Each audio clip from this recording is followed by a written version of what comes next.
Mesdames et messieurs, bonjour et bienvenue à Arts TV.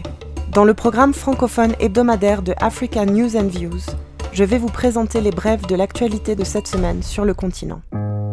Santé. Un deuxième cas de coronavirus a été confirmé mardi 3 mars au Sénégal. Les 2 patients sont en quarantaine. Leur état de santé ne montre pas de signes inquiétants pour l'instant. Des cas ont également été enregistrés au Maroc et en Tunisie cette semaine, après l'Algérie, le Nigeria et l'Égypte les semaines précédentes. Vous pourrez voir dans la vidéo suivante les consignes à suivre pour prévenir la propagation du virus selon l'OMS.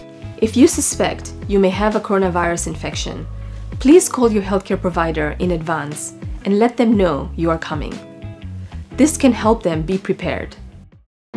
WHO recommends preventive measures to reduce your risk. Wash your hands frequently using soap and water or an alcohol-based hand rub. Avoid touching your eyes, nose, or mouth. Avoid eating raw meat and unnecessary contact with wild animals. Avoid close contact with anyone with flu-like symptoms.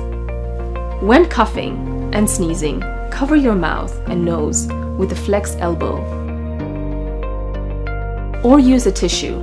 Take particular precaution while traveling. Seek medical care early.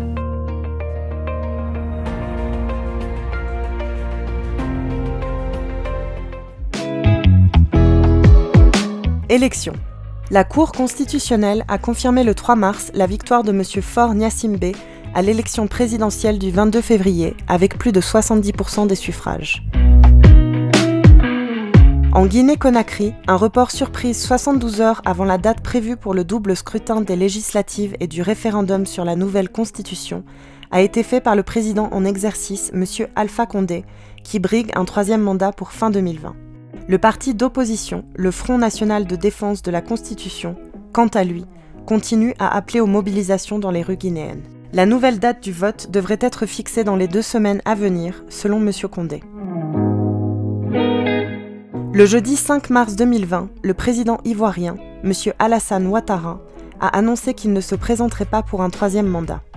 Il a aussi lancé le processus de révision constitutionnelle qui sera soumis au vote le 17 mars pour être promulgué le 18 mars. Politique internationale. M. Ghassan Salamé, envoyé spécial des Nations Unies sur la Libye, a démissionné à quelques jours d'une réunion du comité de haut niveau à l'Union africaine qui aura lieu le 12 mars au Congo-Brazzaville. Économie. L'Afrique du Sud entre en récession. C'est la 2e fois en 2 ans et la 3e fois depuis la fin du régime de l'apartheid que le pays connaît une récession.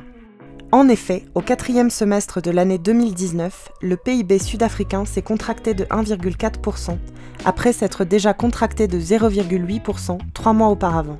Le taux de croissance de l'an dernier semblerait être le plus faible enregistré en Afrique du Sud depuis la crise mondiale de 2008. Cette semaine, à Addis Abeba,